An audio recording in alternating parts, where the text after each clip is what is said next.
Hi అండి, నమస్తే. Welcome to Shirin jute world. నేను మీ దుర్గానండి. ఈరోజు చేయబోయే రెసిపీ ఏంటంటే, మధ్యాహ్నం పూట నిద్ర లేసిన తర్వాత ఏమన్నా తినాలనిపిస్తుంది. అట్లనే బయటికి వెళ్ళి అయితే తెచ్చుకోలేం కదా, ఇంట్లోనే నేను మ్యాక్సిమం ఏదో ఒకటి మధ్యాహ్నం పూట స్నాక్స్కి అయితే వేస్తానండి. కొంచెం ఇడ్లీ పిండి మిగిలింది ఇంత.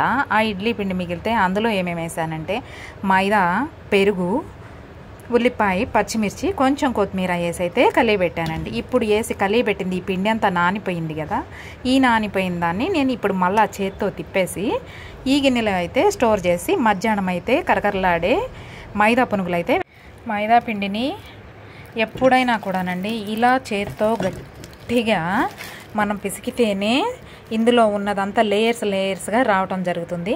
ఇప్పుడు ఇలా బాగా కలియబెట్టుకున్న పిండిని అయితే మాత్రం నేను ఇందులో ఏమేమి వేసానని చెప్పాను కదండి. మైదా, కొంచెం ఇడ్లీ పిండి మిగిలిందండి. ఆ ఇడ్లీ పిండిలో మైదా, పెరుగు, ఉల్లిపాయ, పచ్చిమిర్చి. ఇప్పుడైతే నేను దీన్ని బాగా కలియబెట్టానండి. ఈ కలియబెట్టిన దాన్ని ఇందులోకి తీసేసి ఇప్పుడు ఈ కలియబెట్టిన పిండినండి నేనైతే 3 అవర్స్ అయితే నాననిస్తానండి. ఈ 3 అవర్స్లో ఈ పిండి అనేది బాగా పులియటం జరుగుతుందండి. అప్పుడే మనకి మైసూర్ బోండాలకి, మైసూర్ పునుగులకి కానీ, బోండాలకి కానీ టేస్ట్ అనేది రావటం జరుగుతుంది.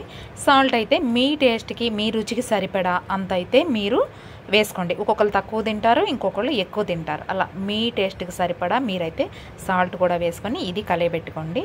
ఇప్పుడు నేను పునుగులు వేయటం చూపిస్తాను, రండి. చూసారండి, ఇప్పుడు నేనైతే ఈ మైదా పిండిని కలిపి పెట్టాను కదా, 3 అవర్స్ అయితే బాగా పులియటం జరిగింది.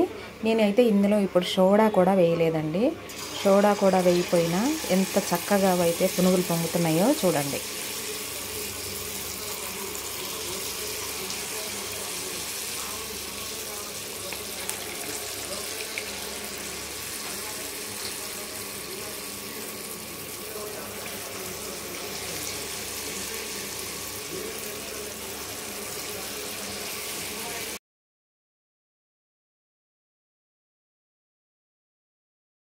చూసారండి, ఈ మైదా బొండాలు అనేది ఎంత క్రిస్పీగా చక్కగా వచ్చాయో.